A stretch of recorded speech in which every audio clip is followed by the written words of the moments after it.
Salut les gars, j'espère que vous allez bien. Ça va fraîchement encore de retour avec une nouvelle vidéo. J'ai eu une histoire qui est vraiment touchante et ça tire un peu sur mon histoire, mais pour lui c'est plus grave encore. Et vraiment, je veux qu'on lise cet email ensemble. Cet email, bon, anyway, je veux qu'on va lire ce email ensemble et après on va décortiquer. Et si on doit lui donner des solutions ou bien vous pouvez donner des solutions dans les commentaires, allons-y. Et voici l'email. Vous voyez, c'est un peu long là. C'est un peu long. En attendant, abonnez-vous à la chaîne, partagez la vidéo, likez la vidéo et on est toujours ensemble. Voilà, j'ai lu le message. Bonjour monsieur, je suis un étudiant étranger ivoirien. Je suis au Canada depuis 7 mois. Donc ça fait environ, il est là depuis juillet 2024, je pense bien. Je suis au Canada depuis 7 mois. J'ai un souci et j'aimerais savoir si vous pouvez m'aider. Si je peux t'aider, je vais t'aider. Mais peut-être moi-même ici dans les soucis aussi. En effet, j'ai immigré ici dans l'optique d'étudier. Et c'est mon père qui est mon garant financier. Mais depuis quelques mois, c'est devenu difficile parce qu'il a fait un AVC. Oh, désolé mon frère. Parce qu'il a fait un AVC et il a le diabète. Ça, c'est un coup vraiment difficile. J'ai fini ma session d'automne. Malheureusement, je n'ai pas pu solder ma scolarité.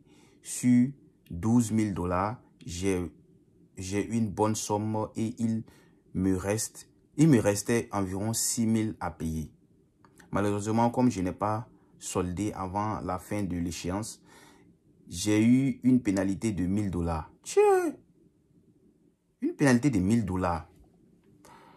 C'est trop ça. Bon, ok. Donc, je me trouve avec une facture de 7 200. Non, c'est pas 1 000 $. C'est que c'est 10% ils ont fait. Par exemple, si ta scolarité est 12 000 et puis tu n'as pas pu payer et puis tu vas payer 7 200, ça veut dire que c'est 1 200. Donc, ça fait 10% de 12 000. Ok. Mais c'est trop. 10% de la scolarité. Le collège Élise te facture, je pense, 1,5%. Si tu n'as pas pu payer les pénalités, 1,5%. Vous facturez 10%. C'est de quel collège? J'espère que tu vas me mentionner le collège ou l'université après.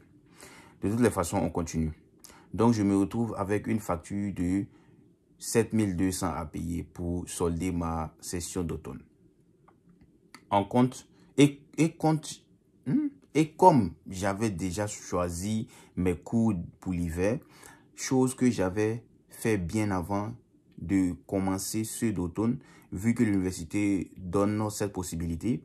Hier, j'ai reçu un mail m'annonçant que j'ai été désinscrit de mes cours pour la session d'hiver. Donc, il va falloir que je m'acquitte de cette somme avant de reprendre les cours.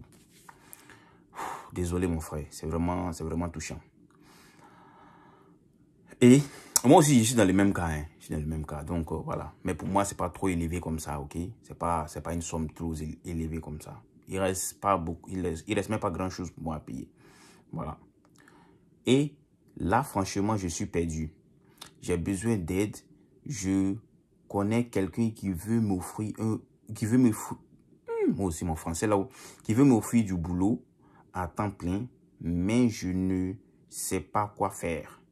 Alors, je vous écris parce que j'ai vu votre vidéo sur YouTube parlant de permis de travail ouvert pour étudiants démunis. Déjà vu mon cas. Est-ce que possible que je puisse prétendre à ce permis? Et si oui, comment est-ce que je puisse le faire? Et combien ça coûte? Merci. D'abord, merci pour la considération que tu m'as envoyée pour ce email-là. Et j'aimerais te dire, vraiment, Yako, et c'est pas facile. Moi aussi, je suis dans cette situation, mais pour moi, c'est un peu allégé parce que la somme est un peu bas. Ok? Toi, ta scolarité est doublement pour moi, ce que moi, je dois payer. Et je n'ai pas réussi à payer, je n'ai pas réussi à solder ça avant la fin de l'échéance. Et c'est pour cela que j'ai fait une vidéo aussi pour dire que j'ai été expulsé et tout, et tout, et tout. Maintenant, compte tenu que tu es dans cette situation-là, oui, je pense que tu peux postuler pour, comment on appelle ça, le permis de travail pour étudiants démunis. Mais d'abord, celui qui veut t'offrir le travail là, s'il veut vraiment t'aider et tu es dans cette situation-là, mais qu'ils te donnent un travail d'abord en temps partiel et qu'ils te payent bien. Par exemple, s'il te paye entre 25 et 30, 25 et 30 là, s'il veut t'aider vraiment, il peut te payer entre 25 et 30 pour ce travail-là. Et puis tu vas pouvoir peut-être générer de l'argent pour pouvoir solder un peu, en attendant que tu appliques au permis de travail ouvert pour les étudiants démunis, sincèrement. Parce que il sait que tu es un étudiant et tu ne peux pas travailler en temps plein. S'il t'offre le travail en temps plein, ça veut dire qu'il lui-même, il veut te pénaliser. Il voit ta situation et il veut te pénaliser, sincèrement.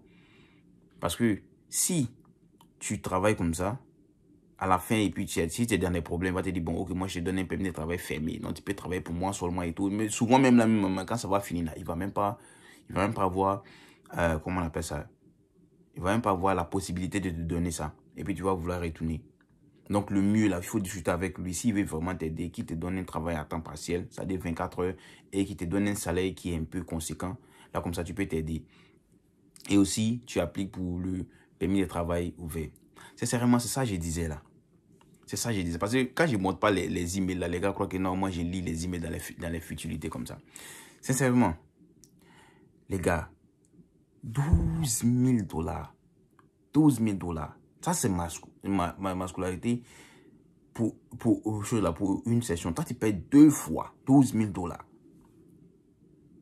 Mais l'université, je ne sais pas, tu n'as pas mentionné l'université, tu n'as pas mentionné le collège, mais ils exagèrent.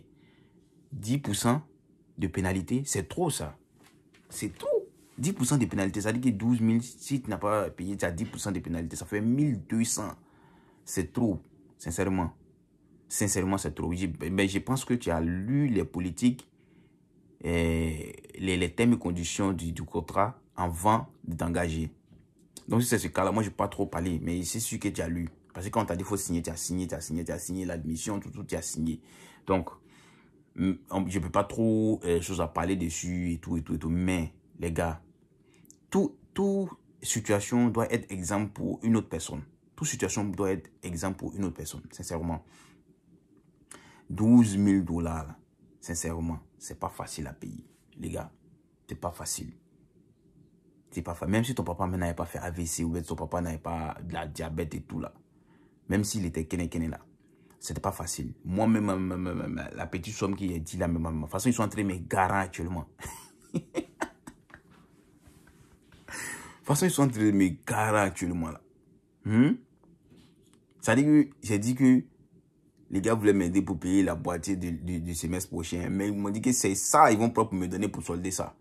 Donc ils sont en train de me garer. Ils sont en train de mettre les points sur les i. On n'est pas ici. Tu n'es pas le seul enfant. Tu n'es pas le seul. Donc là, il faut savoir marcher. S'il pouvait partager les conversations de mon vieux. Bon, la vieille, elle est un peu souple, mais mon vieux, lui, il est carré. Tu te dis en même temps. Tu n'es pas le seul. Donc là, on ne peut pas être là en train de à tout moment, faire des sacrifices pour toi. Et puis, tu es là, tu gaspilles l'argent, tu fais tout. Non. C'est ça, c'est combien? C'est seulement, combien?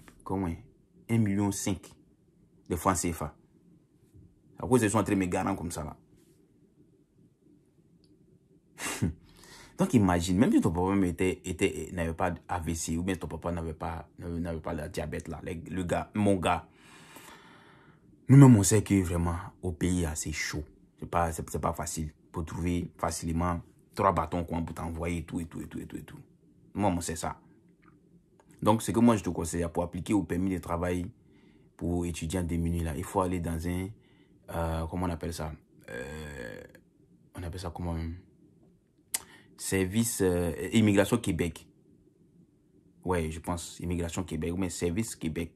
Non, Service Canada, quelque chose comme ça. Vous voyez les services Canada qui sont dans les différents recoins. Je ne sais pas où tu es. Je ne sais pas si tu es à Montréal ou bien si tu es. Je ne sais pas où tu es. Mais en tout cas, il faut aller chercher un coin comme ça. Et puis tu vas aller remplir le formulaire. Parce qu'en ligne, là, ça va prendre trop de tralala. Je pense que tu vas payer 250 $ pour frais d'application. Là, tu vas les expliquer le problème et puis peut-être ils vont t'aider à remplir ça. C'est Service Canada. Oui, Service Canada. Oui, je pense. Service Canada. Ils vont t'aider à remplir et maintenant, tu déposes et tu attends les résultats. Si on te donne ton permis, tu peux travailler full time. Mais pour le moment, celui qui veut te donner le travail là, celui qui veut te donner le bar là, il faut lui dire qu'il n'a qu'à te donner ça en temps partiel pour pouvoir t'aider. Sinon, moi je pense pas que, comment on appelle ça, ça va t'arranger. Voilà. Il veut t'arranger ou bien il veut te détruire. L'objectif là, c'est de faire quoi?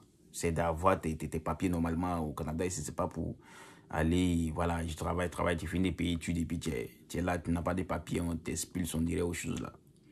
Faut développer. Donc, merci les gars, c'était la situation du frère. Je ne voulais pas lui répondre simplement en privé. Je voulais que ça soit l'objet d'une vidéo pour que plusieurs personnes puissent bénéficier de ces conseils-là pour pouvoir se recadrer prochainement et de ne pas faire ces mêmes erreurs-là. Voilà.